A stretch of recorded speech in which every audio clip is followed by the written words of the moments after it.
ਜਦੋਂ ਕਿਸੇ ਮੱਝ ਦਾ ਸੌਦਾ ਹੋਈਏ ਉਹਦਾ ਬੱਚਾ ਮਰ ਜੇ ਅਸੀਂ ਅਗਲੇ ਨੂੰ ਛੋਟੀ ਦਿੰਨੇ ਆ ਕਿ ਯਾਰ ਤੂੰ ਬੱਚਾ ਮਰ ਵੀ ਗਿਆ, ਅਗਰ ਲੈਣੀ ਹੈ ਲੈ ਲੈ, ਨਹੀਂ ਲੈਣੀ ਇਹਨੂੰ ਇੱਥੇ ਹੀ ਛੱਡ ਜਾ, ਆਪਣੇ ਪੈਸੇ ਲੈ ਜਾ।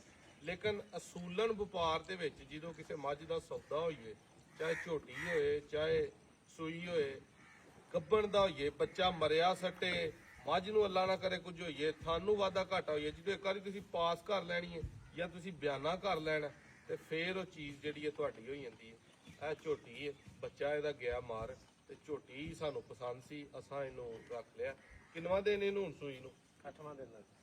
8ਵਾਂ ਦਿਨ ਸੂਈ ਨੂੰ। ਇਹ ਬੱਚਾ ਇਹਦਾ ਮਰ ਗਿਆ। ਸ਼ੌਕ ਇਹਦਾ ਤੁਹਾਨੂੰ ਕਰਵਾਨੇ ਆ, ਚੋਕ ਪਹਾੜੇ ਤੇ ਲੱਗ ਗਈ ਹੈ। ਹਾਂਜੀ ਆਪਾਂ ਤਕਰੀਬਨ 4 ਦਿਨ ਹੋਏ ਨੇ ਵੇਖੀ ਨੂੰ। ਹਾਂਜੀ ਆਪਣੀ ਗੱਲ ਹੋਈ ਨੂੰ ਚੌਥਾ 5ਵਾਂ ਦਿਨ ਹੈ ਅੱਜ, ਤੇ ਟਾਈਮ ਹੀ ਨਹੀਂ ਉਦੋਂ ਦਾ ਲੱਗਾ। ਇਹ ਦਰਿਆਓਂ ਉਰਲੇ ਪਾਸੇ ਨੇ, ਅਸੀਂ ਦਰਿਆਓਂ ਪਰਾਂ ਫਿਰਦੇ ਰਹੇ ਆ ਤੇ ਇਹਨੂੰ ਹੁਣ ਤੁਹਾਨੂੰ ਸ਼ੌਕ ਕਰਾਉਣਾ। ਭਾਈ ਨਾਸਰ ਉਹਨਾਂ ਲਿਆਓ ਜ਼ਰਾ ਕੈਮਰਾ। ਅਫਜ਼ਲ ਭਾਈ ਨੇ ਰਾਵੀ ਦੇ ਉੱਤੇ ਖੋਲ ਹਾਂ ਬਹੂ ਇਹਨੂੰ ਆਖੋ ਖੋਲੇ ਸੁਣਦਾ। ਇਹ ਝੋਟੀ ਹੈ, ਪਹਿਲਾਂ ਉਹਦਾ ਮੂੰਹ ਚੋਗੀ ਹੈ, ਦੋਂਦਿਆਂ ਚੋਗੀ ਲੱਗਣ ਡਈ ਹੈ। ਚਲੋ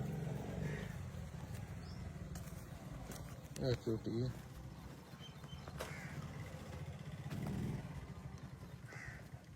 ਪ੍ਰਤਾਸ ਉਹ ਇਧਰ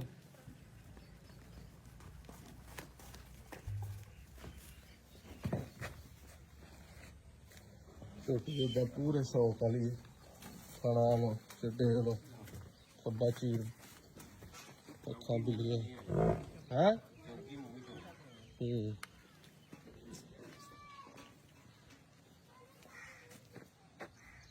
ਜਾਣਦੇ ਹੋ ਆ ਬੰਨ ਸੂ ਬੰਨ ਆ ਉਹਦੇ ਪਰਲੇ ਤੇ ਬੰਨ ਲਾ।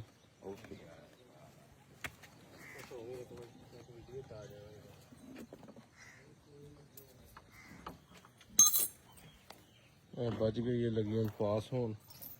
ठीक